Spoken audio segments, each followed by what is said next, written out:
mama na mtoto, uimarishaji wa huduma za matibabu na ubingwa bobezi hapa nchini, na kusimamia tafiti na matumizi ya matokeo ya tafiti mbalimbali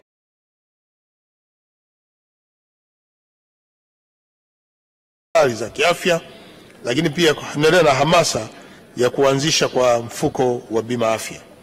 Maelezo muhimu kuhusu utekelezaji wa miradi ya ujenzi wa miundombinu ya kutolea huduma za afya, mfumo wa uendeshaji na usimamizi wa utoaji huduma za afya yanapatikana kwenye aya 166 na aya 167 kwenye hotuba yangu, lakini pia kwenye vishikwambi tulivyowapa waheshimiwa wabunge.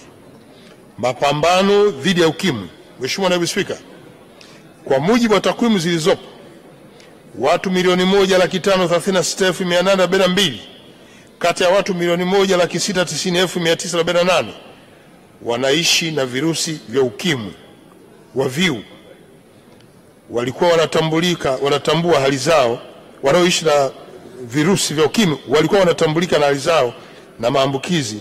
Kadhalika VVU 1,545,880 wanatumia dawa za kufubaza makali ya VVU, ambapo watu wazima wenye umri wa miaka 15 na kuendelea ni 96.4%.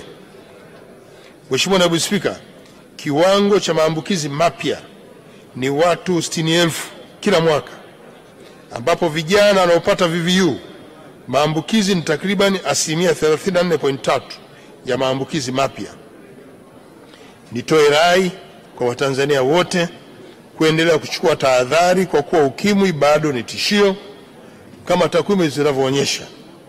Mheshimiwa Naibu Spika, katika mwaka wa fedha 2025/26 serikali itaendelea kuratibu shughuli za ukimwi kwa kutoa huduma endelevu na stahimilivu kwa VVU, kuimarisha mfuko wa udhamini wa ukimwi ili uweze kufanikisha malengo ya nchi katika kutokomeza ukimwi ifikapo mwaka 2030. Lakini pia tutaweka msukumo katika kupunguza maambukizi ya VVU kutoka kwa mama kwenda kwa mtoto.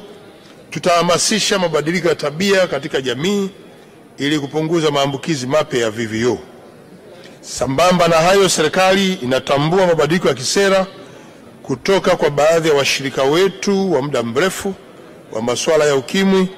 Kufuatia mabadiliko hayo, serikali inachukua hatua madhubuti kwa kushirikiana na sekta binafsi katika kuimarisha uwekezaji kwenye eneo la utoaji huduma kwa VVU. Lakini pia hatua hizo zenye lengo la kuwezesha taifa letu kujitegemea zitaendelea kuchukuliwa pia katika maeneo mengine. Niwahakikishie Watanzania wote kuwa serikali itaendelea kuhakikisha huduma zinazohusiana na masuala ya ukimwi zinaendelea kupatikana, na kwa hakuna Mtanzania ambaye hata mmoja atakayeweza kukosa huduma hiyo. Huduma kwa makundi maalum.